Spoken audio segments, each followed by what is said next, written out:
Magandang gabi mga masters, bali ngayon po ay 4 na videos po ma-upload ko po sa aking YouTube channel. Tama nga mga masters, 4 na videos nga po ang ma-upload ko po. Yon, what's up mga masters, nandito na naman tayo sa panibagong araw, panibagong kabanata na naman ang pagsasama-samahan natin ngayon guys.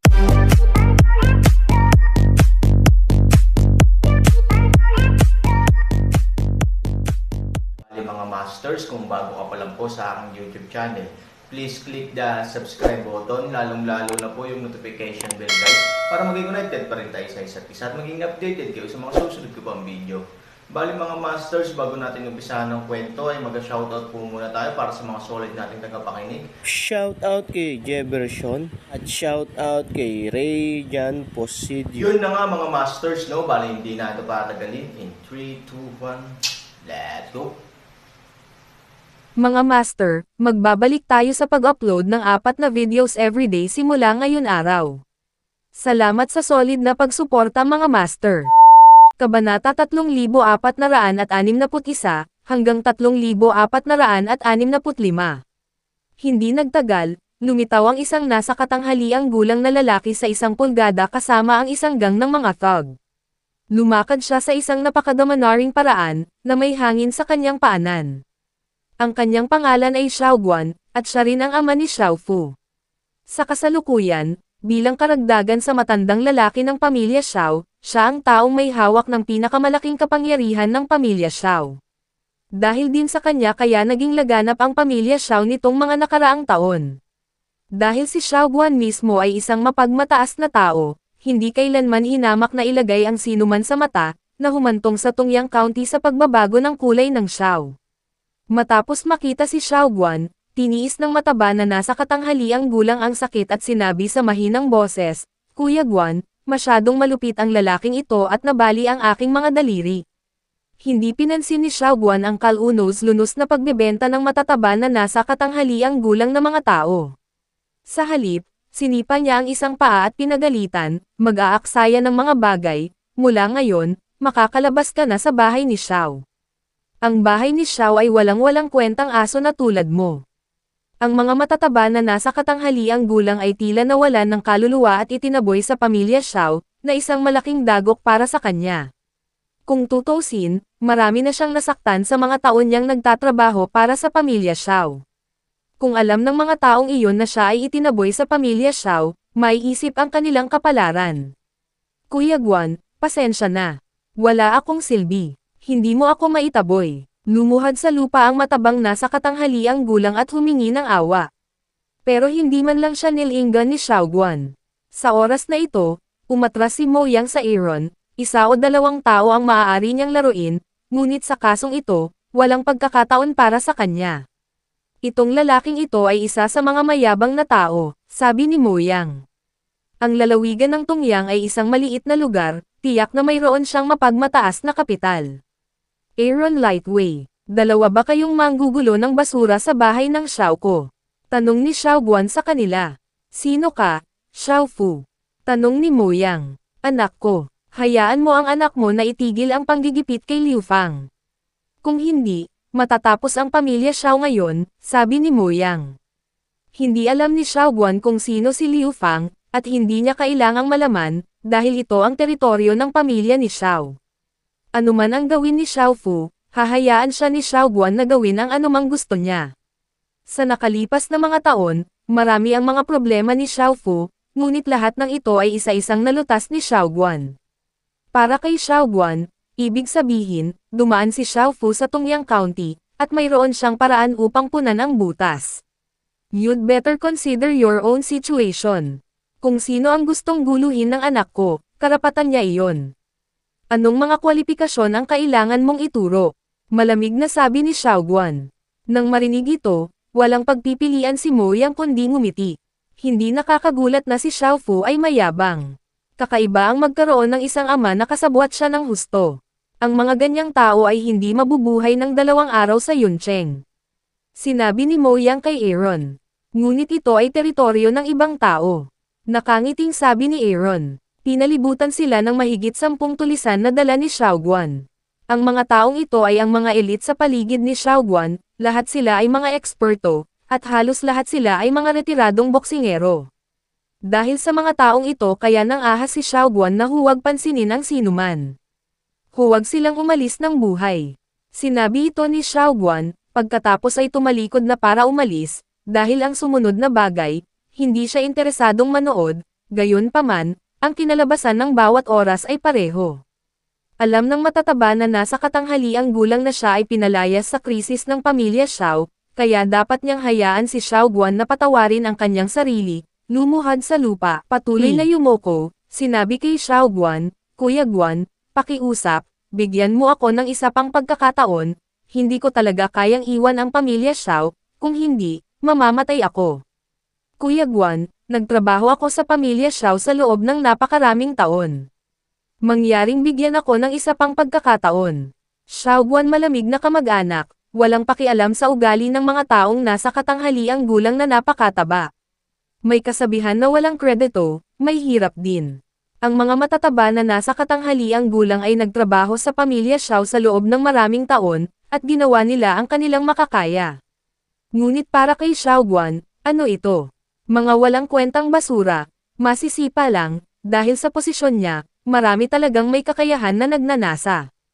Alam mo, ang aking pamilyang Xiao ay hindi kailanman nagtataas ng basura. Bibigyan kita ng isang araw upang umalis sa Tungyang County. Walang sino mang maglalakas loob na hawakan ka sa araw na ito. Sabi ni Xiao Guan. Blanko ang mukha ng matabang middle-aged. Siya ay mula sa Tungyang County. Kung aalis siya sa Tungyang County, wala nang matitira. Ano ang pagkakaiba ng kamatayan at kamatayan? Sa oras na ito, may matinis na sigaw sa likod niya, na natural, ngunit nakasimangot si Xiao Guan, dahil nalaman niyang parang pamilyar ang mga iyak. Nang lumingon si Xiao Guan, ang kanyang ekspresyon ay labis na nabigla. Sa ganoong kaikling panahon, bumagsak ang lahat ng kanyang mga kawatan. Ito ay walang uliran. Bukod dito, alam na alam ni Xiao Guan ang mga kakayahan ng mga taong ito, at dahil sa kanilang presensya kaya ang pamilya ni Xiao ay nagkaroon ng kasalukuyang katayuan sa Tungyang County. How possible? How possible? Hindi makapaniwala si Xiao Guan. Sinabi niya sa kanyang sarili na maaari niyang tretuhin ang mga matataba na nasa katanghaliang gulang bilang basura, ngunit hindi niya iisipin na ang kanyang mga piling mandirigma ay basura. Paanong ang kanilang kakayahan ay matatalo ng isang tao? Tulad ng sinabi ko, ang pamilya Xiao ay matatapos ngayon. Sinabi ni Mo Yang kay Xiao Guan na may ngiti sa kanyang mukha na higit sa 10 tao, dahil lang sa bawat isa sa kanila ay tinamaan ng Aaron, ay nahulog sa lupa at walang kakayahan sa pakikipaglaban. Ito ang lakas ng Aaron, na hindi lampas sa inaasahan ni Mo Yang.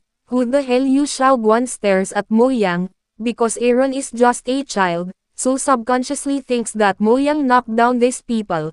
Cloud City, Mo Yang. Iniulat ni Mo Yang ang kanyang pagkakakilanlan at nais na bigyan ng tiyak na pagpigil si Xiao Guan. Lalong naging mabangis ang mukha ni Xiao Guan. Narinig na niya ang pangalan ng Mo Yang sa Yuncheng, ngunit ilang oras pa itong biyahe mula sa county ng Tungyang. Kahit kung ito ay isang dragon na tumatawid sa ilog Yangtze, kailangan niyang dalhin ito sa Tungyang County. Mo Yang, mayroon kang malakas na impluwensya sa Yuncheng, ngunit huwag kalimutan, ito ang teritoryo ng aking pamilya Xiao, at ito ay Tungyang County. Kung manggugulo ka dito, hindi ka ba natatakot na bumalik sa Yuncheng? Sabi ni Xiao Guan na nagngangalit ang mga ngipin. Tumingin si Mo Yang sa mga magnanakaw na nakahandusay sa lupa, hindi napigil ang matawa at sinabing, Xiao Guan, ang mga taong ito ay dapat ang iyong pinakamalakas na lalaki. Bago ka magsalita, hindi mo ba nakikita ang kanilang katapusan? Sasabihin ko sa iyo ang totoo. Walang silbi ang pagtawag ng daan-daang tao para sa ganitong uri ng tungkulin. Si Xiao Guan ay hindi ngumiti. Kahit na ang taong ito ay may ilang mga tunay na kasanayan, siya ay masyadong mayabang. Ang 10 tao ba ay kapareho ng 100 tao? Gaano karaming pisikal na lakas ang mayroon siya upang labanan ang daan-daang tao? Hayaan mong umuwi si Xiao Fu. Ngayon, lubusan kong lulutasin ang problemang ito, sabi ni Aaron sa oras na ito. Tiningnan ni Xiao Guan si Aaron ng masama at sinabing, Anak, walang parte para sa iyo na makipag-usap dito. Shut your mouth for me. Hindi nakita ni Xiao Guan na si Aaron ang nagpatambas sa mga tulisan na iyon, kaya hindi na niya pinansin ang Aaron. Sa halip, nagkaroon siya ng matinding pagbabantay laban kay Moyang. Bagamat matagal na niyang narinig ang pangalan ni Moyang, at alam niyang si Moyang ang amo ng Cloud City sa pamamagitan lamang ng malupit na paraan, hindi niya inaasahan na napakalakas ng husay ni Moyang kaya madali niyang naibagsak ang lahat ng kanyang mga tulisan. Siyempre, hindi ito nangangahulugan na matatakot si Xiaoguan kay Moyang. Pagkatapos ng lahat, ito ay Tungyang County, o ang kanyang teritoryo. Hanggat tumatawag siya, maaari niyang tawagan ang daan-daang nakababatang kapatid anumang oras. Xiaoguan, mas mabuting huwag mong kausapin ang kapatid ko ng ganyang ugali. Natalo kayong lahat sa kanya. Kung hindi siya masaya at papatayin ka, hindi ko siya mapipigilan. Nakangiting sabi ni Moyang kay Xiaoguan. Smell speech, agad na sumimangot si Xiaoguan. Ang kanyang mga hater ay natamba lahat ng batang ito. Paano ito posible? Lahat ito ay mga profesional na mandirigma. Kahit na ang mga matatanda ay hindi maaaring makipagkompetensya. Paano sila matutamba ng isang maliit na bata? Tinitigan ni Xiaoguan ang isang thug.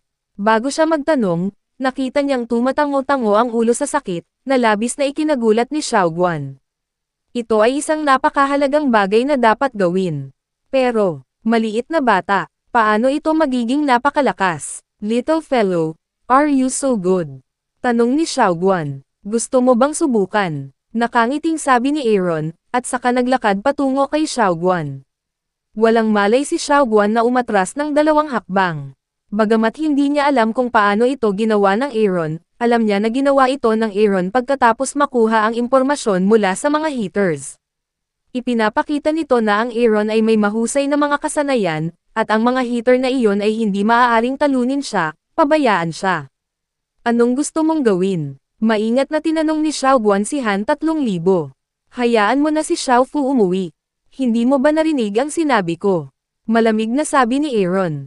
Bilang isang ama na nagpo-protekta sa guya, hinding-hindi papayagan ni Xiaoguan na umuwi ngayon si Xiaofu. Ayaw niyang masaktan si Xiaofu dahil dito. Kung tutusin, kailangan ng magiging pamilyang Xiao ang nag-iisang anak na ito para magmana. Sa tingin mo ba kapag nanalo ka sa mga basurang ito, maaari mo akong utusan? Naiinis na sabi ni Xiaoguan. Huminto si Han Sanchen at tumingin sa mga tulisan na nakahandusay pa rin sa lupa. Ang mga taong ito ay talagang mga basura, ngunit si Xiaoguan ay tila may mga tunay na Panginoon. Mukhang may mas makapangyarihang tao sa paligid mo kaysa sa mga lalaking ito. Sa kasong ito, bibigyan kita ng pagkakataong tumawag sa mga tao, at kukumbinsihin kita. Sabi ni Aaron. Alam ni Xiaoguan ang isang napakatigas na lalaki. Nakatira siya sa pag-iisa sa Tungyang County, at hindi alam ni Xiaoguan ang kanyang pagkakakilanlan. Pero ayon sa kanyang mga nasasakupan, siguradong master ang husay ng matanda, baka siya lang ang makakaharap kay Han Sanchen. Ngunit hindi sigurado si Xiaoguan kung matatawagan niya ito. Sa bagay, wala naman sa utos ang matanda. Sa nakalipas na 2 taon nang siya ay dumating sa Tungyang County, si Xiaoguan at siya ay hindi magkapareho. Sige, hintayin mo ako. Sabi ni Xiaoguan, pumunta sa gilid ng mataba na nasa katanghaliang gulang na lalaki. Ayaw mo ba ng chance? Sinabi ni Xiaoguan sa mga matatabang nasa katanghaliang gulang. Tumanggo ang mataba at nasa katanghaliang gulang na lalaki. Ayaw niyang itaboy sa pamilya Xiao, at ayaw niyang habulin siya ng mga dating kaaway niya. Pumunta ka sa Yiyon Lane at kunin si Kirch para sa akin. Sabi ni Xiaoguan. Hindi masyadong nag-isip ang mataba at nasa katanghaliang gulang, kaya tumayo na siya at tumakbo. Pagkatapos ng lahat, ito lamang ang kanyang pagkakataon. Anyway, kailangan niyang sakupin ito. Hindi kalayuan ang Yiyan Lane sa villa ni Xiao. Wala pang 10 minutong biyahe. Nung pumunta dito yung mga matatabang nasa katanghaliang gulang, medyo kinabahan sila. Ilang beses na siyang nakapunta rito kasama si Xiaoguan, ngunit si Kirky ay isang napakasira na matandang lalaki, at minsan kahit si Xiaoguan ay hindi nakikita. Talagang hindi madali para sa sira-sirang matandang ito na lumitaw. Kumatok sa pinto, tahimik na naghihintay ang mga taong nasa katanghaliang gulang. Matagal bago binuksan ni Kok ang pinto.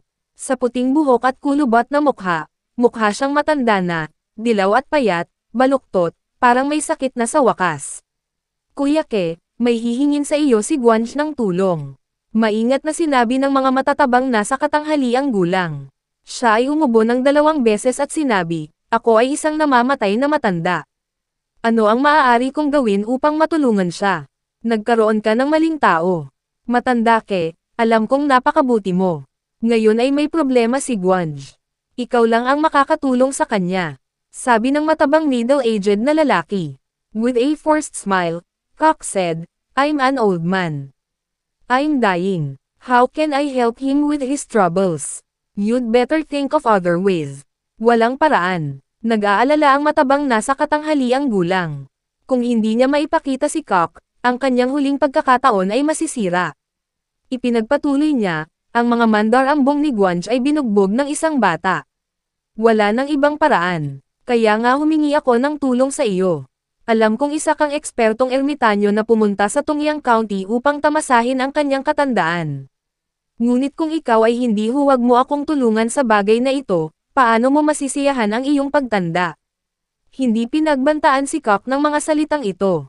Kung tutuusin, hindi na siya mabubuhay ng ilang taon, at wala siyang pakialam na banta siya ni Xiaoguan. Ngunit napukaw niya ang malaking pagkamausisa tungkol sa mga bata ng napakataba na populasyong nasa katanghaliang gulang.